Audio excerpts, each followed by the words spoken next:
Bonjour à tous. Je vais parler d'un sujet très en vogue dans certains milieux, de l'image réelle que représente ce sujet, sa signification dans les régions astrales. Tous les êtres humains sont porteurs de la mélanine. Il y en a chez qui c'est plus prononcé. Chez d'autres personnes, c'est moins prononcé. Mais tous les humains ont la mélanine. Dans certains milieux au cœur de l'humanité, la mélanine est vue comme étant le sommet. Elle serait la base ou encore à la base de l'une des clés qui orientent l'humain vers la recherche de l'invisible ou vers le lien avec ce qu'ils appellent les divinités. Elle serait même la base qui relie certains humains au pouvoir solaire ou encore au soleil noir.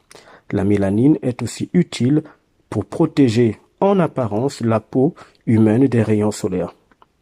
Il y a tant à dire sur la mélanine, mais ici je vais montrer sa face manipulatoire, l'entourloupe derrière le principe de la mélanine, ce que ça représente réellement pour les entités anti-hommes, comment elles s'en servent pour une fois encore garder l'humain sous leur contrôle et sous leur domination. Si vous écoutez cet audio, alors il est possible que vos temps cosmiques aient sonné, que le réel fasse place à l'illusion, que le mensonge astral sur l'humain s'éloigne pour que le chemin de la lumière du savoir en provenance de l'esprit humain prenne le dessus. La mélanine des rois. Voilà le terme utilisé en astral par les entités. Les entités se moquent de l'humain, le manipulent, elles se jouent de l'humain. Il y a deux sortes de rois dans les plans invisibles. Il y a les rois planétaires au sens astral démiurgique et il y a les rois universels au sens de l'esprit humain. La mélanine est aussi connue en astral comme étant la nécromélanine, c'est-à-dire qu'en astral, l'humain est vu comme un roi ignorant, un roi mort, c'est-à-dire un roi qui n'a pas accès au réel de son propre esprit, au réel de son état, au réel des lois.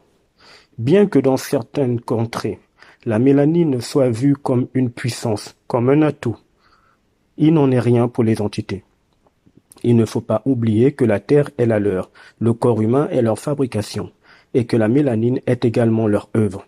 Le côté noir de la mélanine n'est pas lié à la puissance ou au savoir. Il est par contre lié au pouvoir et à la connaissance. Le pouvoir se donne et il s'arrache, ou alors il se perd. La connaissance est contrôlée par les entités, car elle est transmissible de façon mémorielle.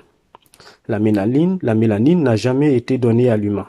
Elle n'appartient pas à l'humain. C'est un pouvoir certes, mais c'est un pouvoir sous contrôle des entités anti-hommes. Donc la mélanine sert uniquement les entités anti-hommes. Cependant, les mêmes entités ont imprimé dans le mental humain un regard sur la mélanine qui induit l'humain à l'erreur. La planète Terre est vue dans le réel des univers de liberté comme étant le lieu de la mort, le lieu de l'ignorance absolue. Les entités qui ont fabriqué ce décor planétaire le savent. Il est dit dans le livre religieux, dans la Genèse chapitre 1, que la Terre était un chaos et vide. Il y avait des ténèbres. Plus loin, il est dit que l'entité anti-homme appelée Dieu a dit que la lumière soit et qu'il planait au-dessus des eaux. Les eaux ici symbolisent l'humain et l'astral. Donc, les ténèbres, c'est-à-dire le noir, l'ignorance, la mort, étaient sur la terre. Sauf que ce n'est pas tout. Et ce n'est pas du tout la fin de ce passage dans sa résonance vibratoire. Ce qui n'a pas été dit, c'est que le concepteur principal de cette planète prison, cette entité qui se fait appeler Dieu, se nomme également Samaël, qui signifie Dieu aveugle ou roi aveugle. Dans le même écrit religieux, il est dit que si un aveugle conduit un autre aveugle, ils tomberont tous les deux dans un trou, c'est-à-dire dans la mort, dans l'ignorance, loin du savoir réel. L'entité qui se fait appeler Dieu sur la terre n'a aucun savoir. Elle est remplie de connaissances, donc de mémoire. Et les mémoires sont plongées dans le noir, c'est-à-dire dans un environnement astral qui n'a aucune lumière de savoir en provenance des circuits universels, en provenance de l'esprit humain. Or, il s'avère que le fameux Dieu, qui se fait appeler ainsi sur la terre, serait le guide de l'humanité. Il conduit l'humanité à travers son envoyé, le fameux Jésus, qui serait un berger conduisant le bétail humain à la bergerie. Sauf que le serviteur n'est pas plus grand que le maître, selon ce qui est dit dans l'humanité. Si le fameux Dieu de cette planète est aveugle, comment voulez-vous que son serviteur puisse voir le réel? Il va de toute façon obéir à celui qui l'a envoyé et il va conduire le bétail humain dans l'abysse de l'ignorance. Revenons sur la mélanine des rois. Les rois dans cette planète sont nommés, choisis. Le concepteur de cette planète est vu dans les univers de liberté comme étant un roi aveugle, d'où son nom Samaël. Il était donc logique qu'il donne des noms aux humains qui sont des rois aveugles. Tous les humains sont des rois aveugles, des rois planétaires dont la mélanine est la marque de la mort, de l'ignorance, de l'égarement, du manque de savoir. L'humain est vu comme un roi nécromélanimé. Le mot nécro, dans son étymologie, signifie nécros dans la langue grecque, qui lui-même signifie mort ou cadavre. Cela est conforme à la façon dont l'humain est vu en astral ainsi que dans les univers de liberté. L'humain est vu comme un mort existant. Et sur la Terre, le terme employé est mort-vivant. Je rappelle qu'il n'y a pas de vie sur la Terre. C'est pour ça que l'humain se nourrit de ce qui est mort. La royauté mélanimée est éphémère. Elle se perd, elle s'arrache, car cette couronne n'est pas vivante. La royauté universelle de l'humain est posée sur sa tête.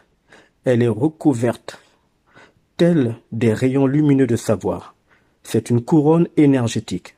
Cette couronne ne la quitte jamais, mais par contre, pour un temps dans la manipulation astrale des entités, l'humain est spolié de son statut royal universel, mais pas de sa couronne. Il retrouve son statut royal lorsqu'il fusionne avec son propre esprit via l'ajusteur de pensée. Le fameux dieu de cette planète, le dieu aveugle, Samaël, a sur sa cuisse écrit ceci, je cite, « Roi des rois et Seigneur des seigneurs ». Cela montre à quel point il n'a aucune royauté universelle, car un roi universel n'a pas besoin d'être reconnu, n'a pas besoin d'écrire qu'il est roi. Seul un roi aveugle, donc un roi ignorant, veut absolument se faire connaître. Car il règne en aveugle au royaume des morts, c'est-à-dire sur la terre, là où se trouvent les morts existants.